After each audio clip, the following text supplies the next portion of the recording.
Assalamualaikum warahmatullahi wabarakatuh. Perkenalkan, nama saya Novia Stuti, Prodi Manajemen Pendidikan Islam, kelompok 6, akan mempresentasikan materi yaitu yang pertama, mengenai pendekatan analisis kebijakan, yang kedua, metode analisis kebijakan. Pendekatan analisis kebijakan dalam literatur analisis kebijakan. Pendekatan dalam analisis kebijakan pada dasarnya meliputi dua bagian besar, yaitu pendekatan deskriptif dan pendekatan normatif.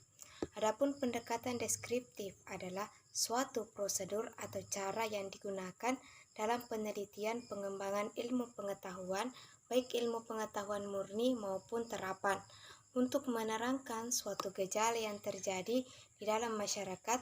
Istilah yang digunakan oleh Chown mengenai pendekatan deskriptif ini adalah pendekatan positif yang diwujudkan dalam bentuk upaya ilmu pengetahuan dalam menyajikan suatu state of art atau keadaan apa adanya dari suatu gejala yang sedang diteliti dan yang perlu diketahui oleh para pemakai. Tujuan pendekatan deskriptif dalam analisis kebijakan ialah agar para pengambil keputusan memahami permasalahan yang sedang disoroti dari suatu kebijakan. Yang kedua yaitu pendekatan normatif yang sering juga disebut pendekatan preskriptif, merupakan upaya dalam ilmu pengetahuan untuk menawarkan suatu norma, kaidah, atau resep yang dapat digunakan oleh pemakai dalam rangka memecahkan masalah. Tujuan dari pendekatan deskriptif ini adalah membantu mempermudah para pemakai hasil penelitian dalam menentukan atau memilih salah satu dari beberapa pilihan cara atau prosedur yang paling efisien dalam menangani atau memecahkan suatu masalah.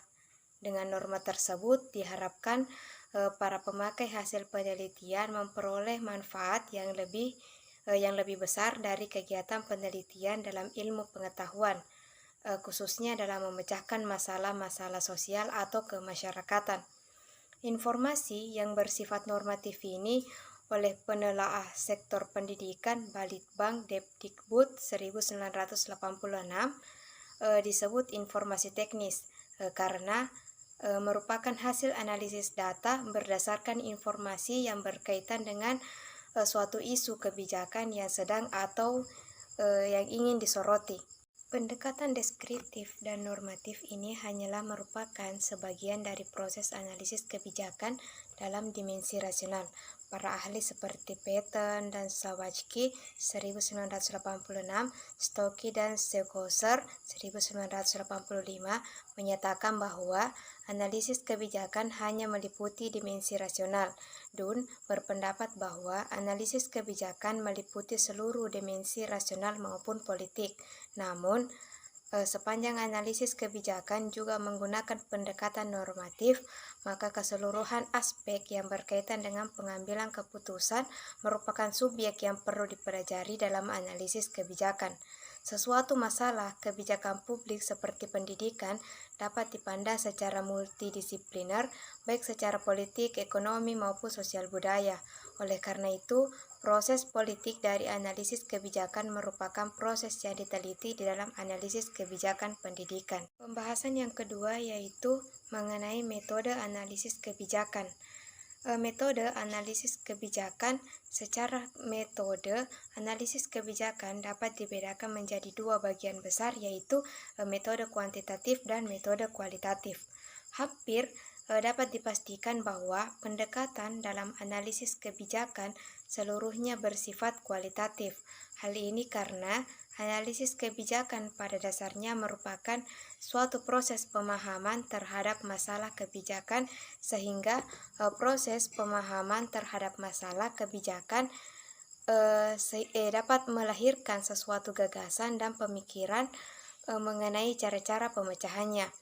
Metode kualitatif dalam analisis kebijakan lebih tertarik untuk melakukan pemahaman secara mendalam terhadap suatu masalah-masalah kebijakan daripada melihat permasalahan kebijakan untuk kepentingan generalisasi.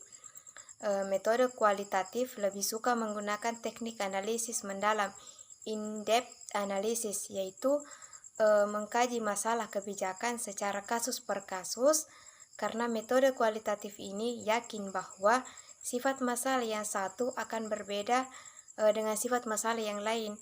Yang dihasilkan dari metode kualitatif ini bukan suatu generalisasi, tetapi pemahaman yang mendalam terhadap suatu masalah.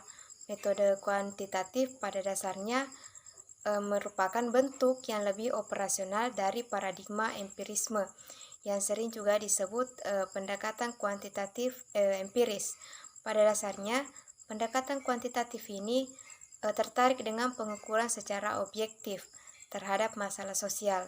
Untuk dapat dilakukan pengukuran setiap masalah sosial, terlebih dahulu dijabarkan ke dalam beberapa komponen masalah, indikator, dan variabel-variabelnya. Tujuan utama metode kuantitatif ini bukan menjelaskan suatu masalah, tetapi menghasilkan suatu generalisasi. Generalisasi itu sendiri adalah suatu pernyataan kebenaran yang terjadi dalam suatu realitas tentang suatu masalah kebijakan yang diperkirakan akan berlaku pada suatu parameter populasi tertentu. Dengan generalisasi yang dihasilkan ini, para peneliti atau analisis kebijakan dituntut dapat menghasilkan alternatif kebijakan yang dapat diterapkan secara menyeluruh dalam lingkup yang lebih luas. Baik, itulah persentase materi dari saya tentang pendekatan analisis kebijakan dan juga metode analisis kebijakan pendidikan. Kelebihan dan kurangnya mohon dimaafkan. Wassalamualaikum warahmatullahi wabarakatuh.